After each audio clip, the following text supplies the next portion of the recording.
Welcome to episode 1 of Area Review. Today we'll be covering the first legacy dungeon of Elden Ring, Stormveil Castle. Throughout these reviews, I'll be judging each area based on 4 categories: level design, visuals and atmosphere, enemies and mini-bosses, and the story stuff like lore and NPCs, followed by placing each area on a tier list. With that said, let's begin.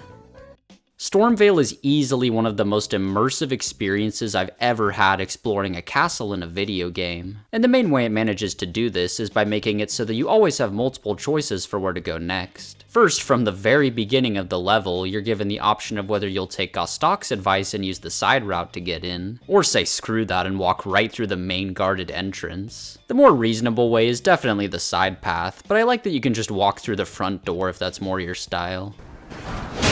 Assuming you do go that way, you'll be instantly met with shots from giant crossbows, which feel like a fittingly punishing hazard for using the main entrance. Though, like most things in the game, you can learn their patterns in order to avoid them. And if you manage to get past them, you'll find a side path where you can fight a guardian lion and some golems. Alternatively, if you take a safer path to the left, you'll find a tightly designed segment of the area which feels kind of like a callback to the Gates of Boletaria from Demon Souls, followed by some encounters with banished knights, and possibly a grafted scion based on which way you go. Afterward, both of the starter paths meet back up at the battlefield in the center of the castle, which leads to the final stretch of the area, where you once again have the choice of whether you'll skip straight to Godric's boss room, or take your time clearing the last section. Now, everything I just mentioned only covers what's necessary for actually completing the area. If you really want to see everything Stormveil has to offer, then you've always got to be on the lookout for different paths hiding in plain sight, as well as places to jump to. Since this castle is the first legacy dungeon that most players will reach, it feels like FromSoft really wanted it to hammer home just how much the ability to jump enhances the immersion of Elden Ring compared to previous Souls games. If you see a distant ledge or something and think you might be able to jump to it, chances are you probably can. And you can use these differing pathways to either skip a large chunk of the area in seconds, or find yourself in some obscure part of the castle that you never imagined you'd be able to reach. Just to name a few examples, there's a cliffside you can drop down to which leads to a crucible knight. If you make your way past the part with the golems, you can find one of the first divine towers in the game. There's that pathway up the rampart tower that leads to lots of secret stuff you can explore. If you decide to jump to this rooftop after the rampart tower site of grace, then you can go to a bunch of different places, such as the tower with the claw talisman, or the hidden stone sword key room with the Godslayer seal. And of course, there's the biggest and coolest secret of Stormveil, the long descent that goes way beneath the castle where you can see Godwyn's creepy deceased face, followed by a long ladder trip upward just to nail that image into your brain forever.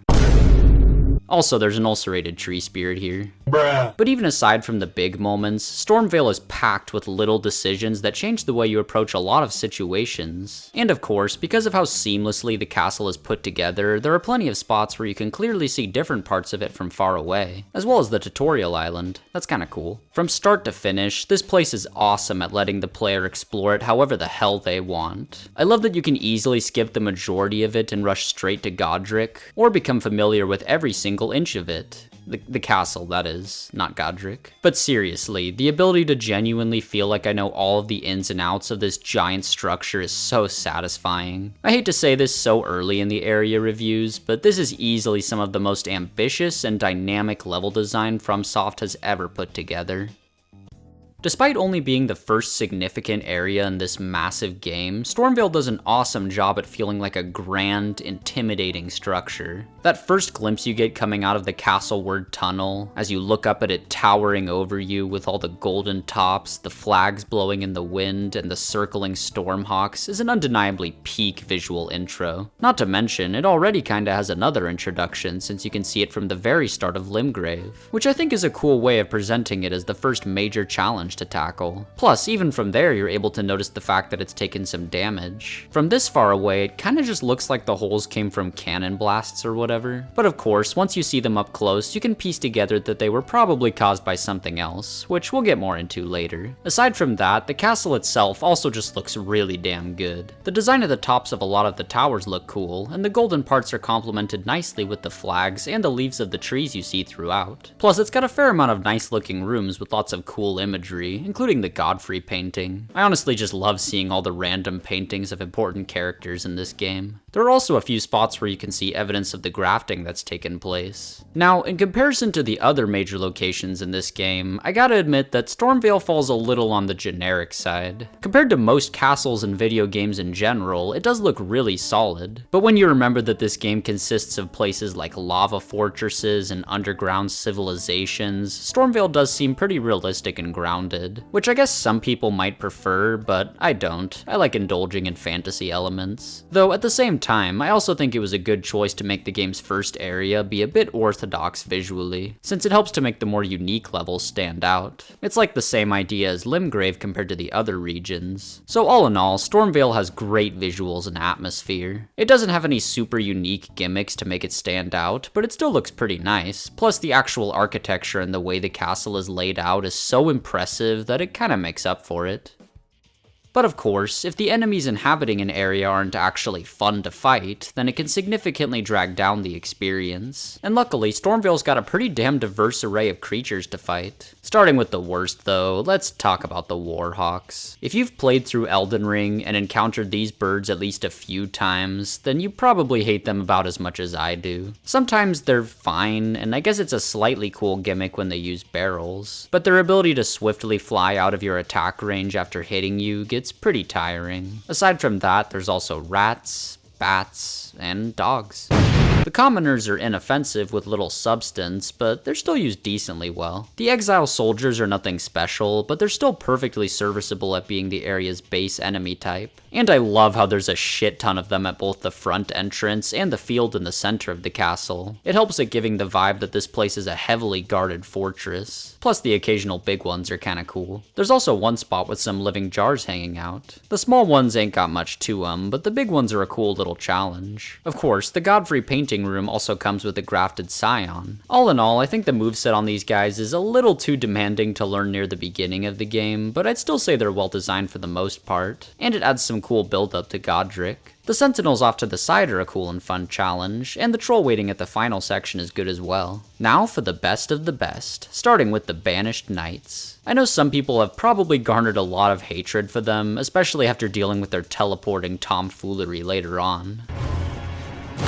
But when they're not doing that, I think they make for a solid knight enemy. Also, I've spent an obscene amount of hours killing this one guy over and over again to get his helmet, because, what can I say, it's my favorite helmet in the game. The second top tier enemy here in my opinion is the Omen. Weirdly enough, there's only one of them, just chillin', but I'm glad it's here because these dudes have one of my favorite regular enemy movesets in the game. It's consistently demanding while also being super fair. And last but not least is the Lion Guardian. It's cool, it's hard but really fair. For me, it's the highlight of non-boss foes in Stormveil. As far as mini-bosses, there's a Crucible Knight, which I love, and an Ulcerated Tree Spirit. I don't dislike these things, but damn are there just way too many of them. Godric is also a great and fitting boss for the area, which helps, but honestly, throughout these videos, I'm gonna try to keep the importance of main boss quality to a minimum. Enemies and mini-bosses are important because fighting them is part of exploring the level, whereas the actual big, significant bosses feel like an entirely separate experience from the areas they're in. Plus, it just wouldn't feel right to me to have a peak boss at the end of a mid area, and then put that area a lot higher because of it.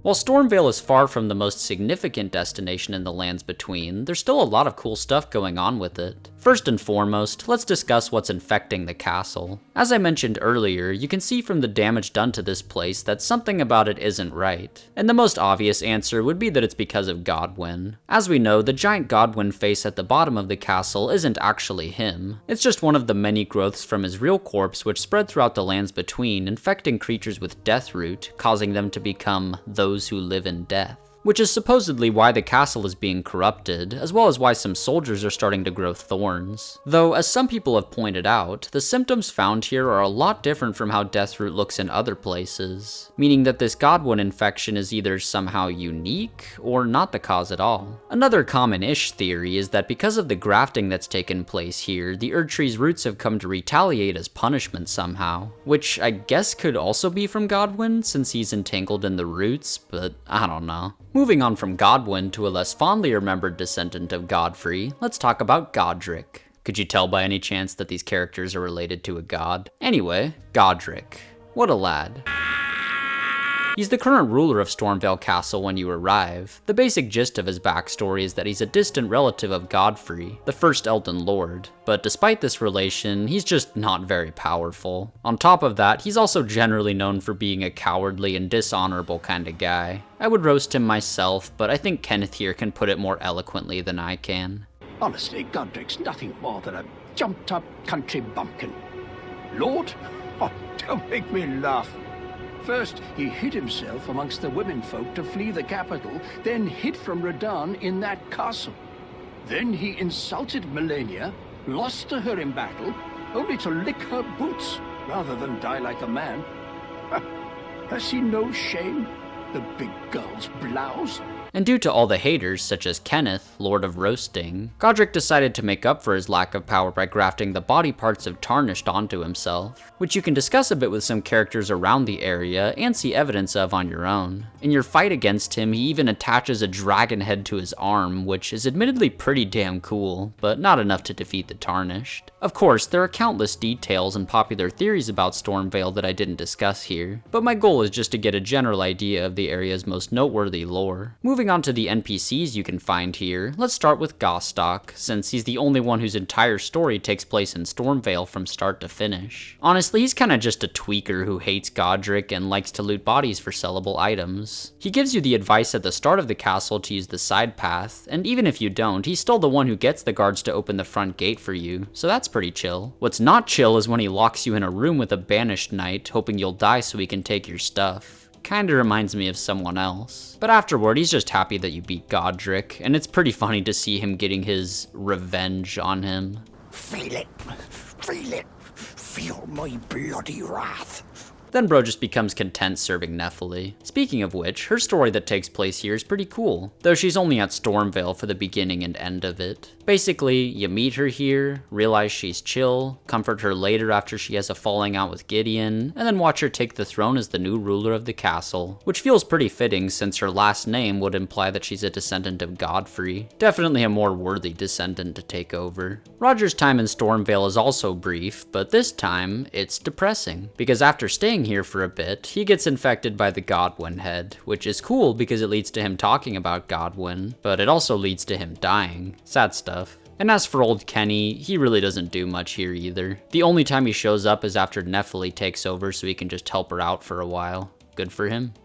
Stormveil Castle really feels like a worthy conclusion to the first chunk of the game. After probably exploring a lot of Limgrave and some of Caelid, it sort of has the responsibility to make you feel like you're rewarded for getting to it. And with its peak level design, solid visuals and atmosphere, wide array of enemies with a handful of bangers, and intriguing lore about Godwyn and Godric, there isn't a doubt in my mind that Stormveil is an S-tier area. But of course, that's just my opinion, so feel free to tell me your thoughts on Stormveil Castle in the comments. In case any of you are wondering, I'm going to try to do these area reviews like once every other video in order to keep it consistent. Anyway, that's all I got for now. Until next time.